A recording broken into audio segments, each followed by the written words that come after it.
Hello and welcome to Washington Live, powered by KCTC. I'm your host today, Todd Patterson, filling in again for Jaron Rosine, who apparently has as many vacations as he wants.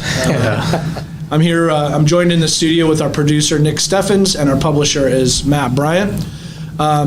Today, our guest, I'm excited to have Dr. Dave Nacos here, who is a family medicine provider at Washington County Hospital and Clinics, but he's also the medical director for inpatient service. And today we're going to be talking a little bit about how we approach inpatient medicine, in particular at Washington County Hospital and Clinics. Just a reminder, if you have birthday shout-outs, you can put them in the chat, or you can email, what is this? WashIA Live. WashIALive at gmail.com. Should have checked that one out before we went live, evidently. So today's show, we're going to talk about, as we always do, talk about some local events. We're going to talk about the police report a little bit. Nick will share with us the Almanac Best Day. And then, are we also going to do weather? It's raining like crazy. Yeah, we've cut the weather. You cut the weather? Well, yeah, that's what's on the right. It's raining like crazy. Just before I left, we were put under a thunderstorm watch, I believe. And yeah, I think it was a warning when I looked. Same difference. It was being actualized while I was walking to my car, both to my car and then into the Journal office here. So. Did you get locked out too? Our guest got locked out of the Journal office. I did. I thought I was in the wrong place. What kind of hours you guys keep over here? We're not open to the public on Mondays. Oh, I got you. So it's like a bank. Yeah. All right. So do you want to talk about local events? Yeah, I'm pretty sure so far there's just the farmers market on Thursday. If I'm missing anything, I apologize to our audience members. I have one I can share, I guess. Well, actually, do you want me to talk about? I'll be interviewing one of the football coaches on Thursday this week at 1:30. Of course. And are we doing that live also? Or that will be live. That'll be live. So that's something to look forward to. I think we're interviewing Coach Errett, the football coach, and one of his players. And then I'm excited this Saturday after the Hawkeye football game. Aces and Eights will be playing in the parking lot at Unkin Neff's. Oh, nice. Barring bad weather, but maybe even including bad weather, we'll be set up on a flatbed in the parking lot from 6 to 9.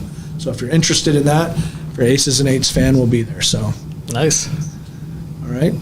So I'll talk a little bit about the police reports. We had 77 total calls this week. 13 were traffic and 12 were animal, which largely dominated our headlines. We did have 5 assaults. Which seems high, actually. It was Saturday night was pretty crazy from looking at the report. It was a little wild. A lot of assaults. Any particular place? No, it was just I don't know, the moon maybe. Doesn't that change things? Do you know Rue Boozy at the hospital? Saturday, was that a full moon type thing? Saturday was fairly busy, but not with assaults.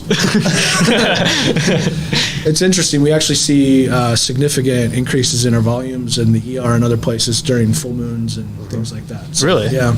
At least that's been my experience. There is some truth to that. So, couple of the better police blog logs, whatever, that we had this week. Caller called and advised her dog had been shot. 9211 and 928 responded. The dog was apparently okay and in fact not shot. Good. Good for the dog. And I wonder, exactly what happened. So this one I found interesting. Caller requests to speak with an officer regarding a suspicious situation that occurred at approximately 12:30 a.m. Caller reports his girlfriend was pulled over for allegedly speeding 4 miles an hour over the speed limit.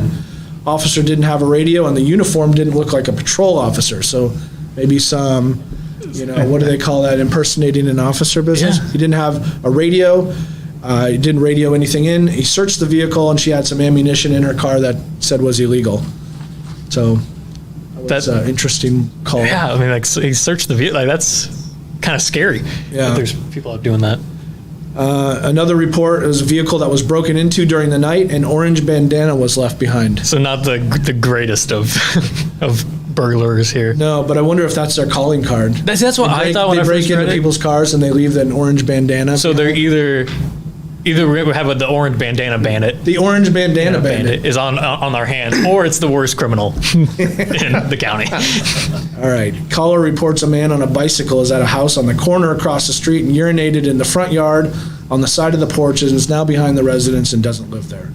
108 responded and spoke to the male subject regarding the complaint. That could have been in my neighborhood. When a man's got to go. We had a bunch of fantasy football drafts that night, so I don't know. Are you admitting to something right now? Could have been friends of mine. I'm not admitting to anything specifically. I actually ended up this week with 3 fantasy football drafts all at the exact same time, so I had to auto draft 2 of them and I attended one. Do you think it's going to be a good season for you? I think the 2 auto drafts will be good, and the one I actually actively drafted will not be so good. So that's how it was shaken out. That's fair. So, what do you want to do now? It's Almanac Best Day. Oh yeah, let's talk about Almanac Best Day. It's a good day to get married, apparently, even despite the rain. Is that supposed to be good luck or bad luck? According to Alanis Morissette, it's ironic.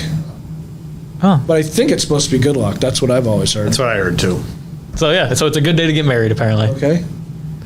Again. Yeah. Time to renew the vows. Well, what is this? That's the National Day. Sorry. Yeah, that'll be down the road. So should we cut to a commercial and then come back with our guest? Yeah, I think it's time. All right, great.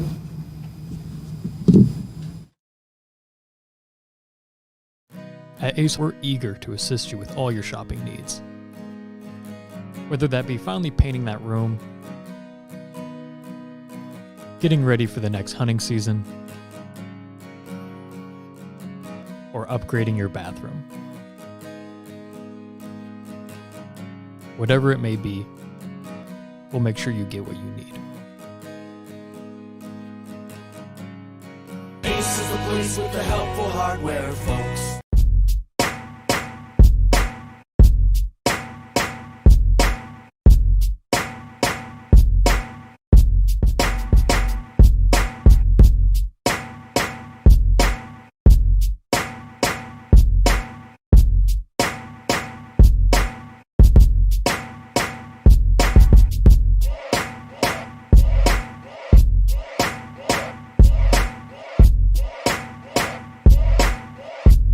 Federation Bank is a locally owned bank providing award-winning customer service. We believe that we are more than just a federation of banks, but a federation of communities, serving Brighton, Richland, Wellman, and Washington, Iowa. Federation Bank's highly skilled staff is here to make sure you are able to accomplish your personal and professional goals, whatever they may be. Federation Bank, your family bank. When you aspire to be a dancer, you are both an artist and an athlete. Your strength combines with beauty and grace seamlessly. Your efforts result in enhanced coordination, the ability to cooperate and compromise with others, and the confidence to perform in front of an audience. Not to mention the fun you will have and the lifelong friendships you will develop. We are enrolling now for fall classes, and we would love to see you shine like the star that you are. Join us for Dance and Tumbling at Stairway to the Stars. Please visit our website for online registration. Hey, Emmy. What? How do you make a tissue? Like a Kleenex. Hey, Emmy. How do you make a tissue? Hey, Emmy. Hi. How do you make a tissue dance? How? You put a little boogie in it.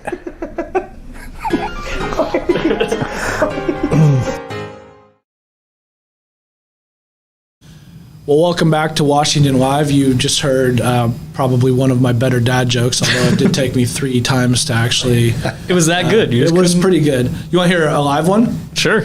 So a skeleton walks into a bar and orders a beer and a mop. Dude, hey, so why didn't the skeleton climb the mountain? Why? He didn't have the guts. All right, that's enough. That's enough of those. Let's get to the more important stuff here. I'm thrilled today to be joined by Dr. Dave Nacos, who probably doesn't need much introduction to most of the viewing audience, but Dr. Nacos is a family medicine physician at Washington County Hospital and clinics. In particular, he's out of family medicine. clinic on South Iowa. He also oversees our inpatient unit at the hospital. He's our medical director and does a fantastic job in that role. And so, Dr. Nacos, Dave, welcome. You want to give the folks at home, like I said, you don't really need much of an introduction, but maybe give them a little bit of a background about yourself. How'd you end up in Washington? Where'd you train? What kinds of medicine have you been interested in? Those types of things. Sure. Well, I'm originally from Dubuque, Iowa, and I went to medical school at Iowa. Afterwards, I went down to do family practice in Des Moines, and down there I was there for a few years. Then I had met my wife, and she was from Washington, so I ended up back in Washington, Iowa. That happened to me too. Yes. So brought me back to the little town of Washington, first time I've been in a small town. I've always enjoyed all full-scale family practice, and when we came initially, we were in charge of running the ER during the day, and we had the inpatient unit, and we used to see people in the clinic and go to the nursing homes, and we had a pretty full-scale family practice. And so that's changed a lot actually over the years, right? I mean, so that role has really kind of been split up into specialty disciplines, maybe as things have gotten more complex here, or as medicine has changed, or as maybe it gets harder and harder to do all those things. But you have retained the inpatient part of that, something you are passionate about and really want to do. Maybe you can talk a little bit about our capabilities and our approach to inpatient medicine in particular at Washington County Hospital and Clinics. Yeah, everything has metamorphosized since I've been here in especially hospital medicine. We used to have a lot of physicians that followed their own patients going in from their clinics and also the ER. Now we've gone to a model where we have actually a group that follows the patients when they go in. So they've traded their own local doctor basically for our team. That's a team approach to going into this medicine. And so when we do that, we actually have everybody involved, and we round every morning before we go to see the patients. And we have everybody there, from the dietitians, head nurses there, pharmacists is there, occupational therapy, respiratory therapy, the nurse hospitalist is there, and myself. And we round and talk about all the patients and get a plan. Then we go out to see the patients. And it's worked extremely well because we have 4 very well-seasoned nurse practitioners who have really dealt with a lot of sick people. Most of them got their training at the University of Iowa, and they're all very well-seasoned. And we have excellent support staff that helps out, and we go to see the patients, and we've done, I think, a really good job of taking care of the folks. In fact, most of the people that come here are really satisfied and would rather be here than anywhere else. Mm-hmm. So that kind of multidisciplinary, cross-disciplinary approach, how do you feel that helps you as a physician kind of, managing that patient holistically? I mean, like you said, you got the pharmacist there, probably case management, social work, pharmacy, did I say that already? Physical Mm-hmm. therapy if needed, OT. Even dietitians. Dietitians. I mean, it really creates a holistic approach to the patient care experience. It certainly does. And the advantage there is everybody is on the same page and hears the same story. Instead of trying to track down people and get them involved, everybody's there, everybody sees the whole story. We have before the rounds start, we have a sheet that has everybody on it, all the pertinent points. And so everybody is very well versed what's going on, and the plan gets executed very well. So in terms of, I know it's not a perfectly demarcated line, but what do we treat here, generally speaking, in Washington County? What do we need to facilitate, transfer to other institutions for? And maybe a little bit about what are our limitations in terms of length of stay and stuff like that. Okay. We're pretty full-scale primary and secondary care.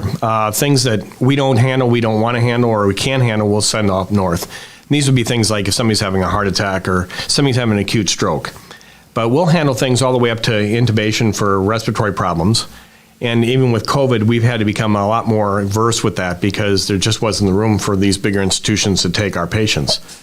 So we've managed to take a lot of those people, and we're keeping them here and doing a really good job with those folks. Mm-hmm. We're never going to try to compete with some of the big institutions like Iowa for some of the big things. That's what they do, and we want to let them keep doing it. But what we do here, we're doing really well, and it's really worked out sensationally well for us.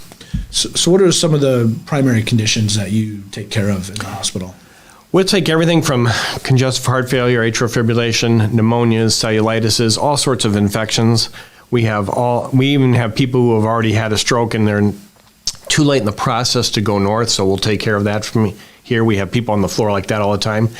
Most of our COVID people do not go north. Most of the COVID people are staying right here. We handle them really well. We are able to do BiPAP with them. We have another device called an Airvo machine that's really helped us keep all these patients here. So it's not unusual for most of our COVID patients to stay here. Also, like pneumonias and any of the infectious disease things, they'll stay here with us. As long as they don't need something, especially that we don't have here, we'll keep them here. And we are a critical access hospital, so one of the things people may not know is that we've got, on average, for Medicare patients, we have a 96-hour admission hold. So we can only keep patients for 4 days on average, basically. So that is something that also we're always on the lookout for. How are we doing on time, Nick? We're doing pretty good, but it's about 17 minutes right now. Okay. So I think the other thing I wanted to ask you was, during COVID and sort of post-COVID, let's say just pre-COVID, it seemed like there were, although it was tough at times, there always seemed to be an adequate number of beds for transfers and things like that if we needed to send patients to Mercy Iowa City or University of Iowa or sometimes Cedar Rapids. Post-COVID, there's been a lot of changes in the labor market and how patients have to be treated, and it seems like we don't have that same kind of, I wouldn't call it a luxury, but we don't have that same kind of reality anymore, where it seems like beds are a lot more difficult to find these days. They truly are. When I started down here, University of Iowa would take any patient for any reason at any time. Now, the University of Iowa almost always has no room at the inn. Mercy Hospital's had their problems, and they've been taking a lot less patients too. So we're having trouble getting people to more advanced care if needed be. So that's requiring us to keep the patients longer here. In some cases, it's not ideal, but that's the world we live in now. And that's also made us better at what we do because we're more equipped, and that's where, like, we got the Airvo machine. We needed to keep these people because there was nobody that was taking COVID patients. Mm-hmm. Even if they needed to be intubated, sometimes that was a big problem. They were just running out of bed space everywhere. We've also reached out to some of the other hospitals around the area, like Cedar Rapids, and we transferred people there that needed advanced care. And I don't see that problem going away anytime soon. Mm-hmm. It's just something we're going to have to continue to adapt to. One of the nicest things that's happened here, we've acquired Dr. Schomer, a cardiologist. We got Dr. Ajax, who's a neurologist. We have Dr. McGospey, who's an endocrinologist, and we have Dr. Green, who's a surgeon. They're all full-time players here, and they're flat out excellent. And that's required, that's helped us keep these patients here, treat them here, and give them excellent service. So you want to go to a commercial? Yeah, I think. All right, let's take it to a commercial, and without further ado.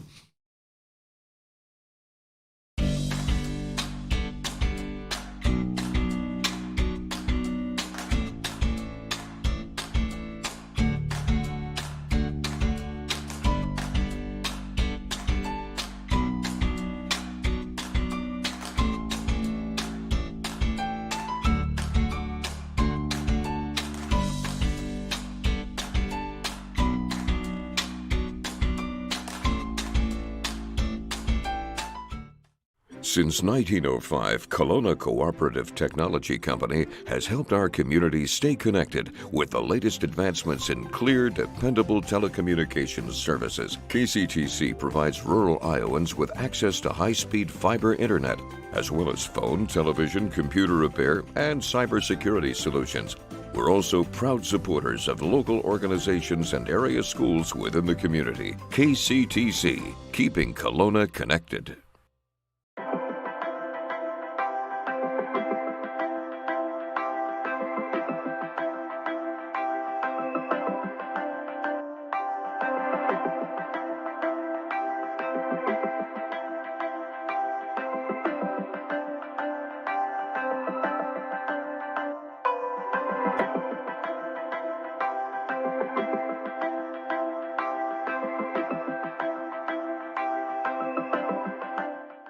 For many, farmland holds more than financial value. It holds emotional value. Whether your farm has been in your family for generations or it's an investment, we recognize the importance of your relationship with your land. At Hertz Farm Management, we have been serving landowners in Iowa for over 75 years. At Hertz, we bring a personal and knowledgeable approach to helping customers manage, buy, sell, or appraise farms. We invite you to visit our Washington office and partner with someone you can trust. Welcome back to Washington Live. I am your substitute, possibly better host for today. We're joined again by Dr. Dave Nacos. We just had a couple follow-up questions for Dr. Nacos before we move to some important things like playing the birthday game so I can get myself a trophy finally. So Dave, I'm curious, what do you like best about inpatient medicine? Why have you chosen to, keep your feet in both the outpatient and inpatient world? I like the variety for one, but I think the biggest thing is you can actually see the changes in the patients day by day. And actually it's a lot of satisfaction to finding people getting better, and you feel like you had a little bit of a hand in that. Yeah. So I'm curious, what do you see as the biggest challenge going forward with respect to, where things are in inpatient medicine in particular? Well, I think the biggest challenge we're going to have is we're trying to meet the needs of the population. The baby boomers keep getting older, and they're needing more and more care, especially specialty type care. And I think staffing it, and that's not just something locally. We're pretty good locally, but even around this area, we're having staffing problems and specialty problems and having enough of these people that we can treat the patients. That's going to be an ongoing issue I don't see going away anytime soon. Excellent. Thank you. I appreciate your time taken, to let us ask you some questions today. It's always very interesting talking to you. Thank you. Usually it's Thanks for having much me. longer conversation, if I'm being honest. It really is. So ready to go to birthdays? Yeah, well, we have a few things first. Okay. We have our National Day today. Right. I will give, if you guys know what this is, I will give you guys $1. According to Hoyle Day. Do you have any idea what that is? Because I had to do some The guy cards. does the cards? How do you guys know that? Hoyle. Hoyle playing Isn't it cards. euchre? Well, So what does it mean that it's his or her day, though? he wrote a book on like every card game and all the rules. Like he was the first person to take the time and make a book dedicated to every card game and its rules. Do we both get $1 Yeah, now? Yeah, you guys both get $1. Because I was like, there's no way. I'm fine. I don't know. No. Dave might need it. Well, I have $1. I will give you $1. That's all right. That's all right. Because I just didn't think I had to do like a Wikipedia dive to figure out what this Hoyle day was would about. have been, that was the only Hoyle that I... So apparently you're supposed to take a day to think about following the rules, not just in card games, but in life. That's the purpose of today's day. But sometimes it's fun just to break the rules. If you're not cheating, you're not trying. That's what Just bend them a little bit. Yeah, you don't have to break them. You just bend them or ignore them. And then we have a birthday shout out. We have Denise Erpelding. Erpelding. Yeah, Denise his Erpelding. 50th birthday on September 1st. Oh, happy birthday, big Denise. 5-0. Happy birthday, Denise. Yes. So now we get into the game, the Right. birthday game. So we've kind of described the rules off air, but I'll put a celebrity on the screen. It's their birthday today. You have to guess their ages. If you're within 3 points, if you're within 3 years, you get a point. If you're right on, you get 2 points. The tiebreaker now is whoever has the most right on exact right. guesses. If there is a tiebreaker, there's only 4 today.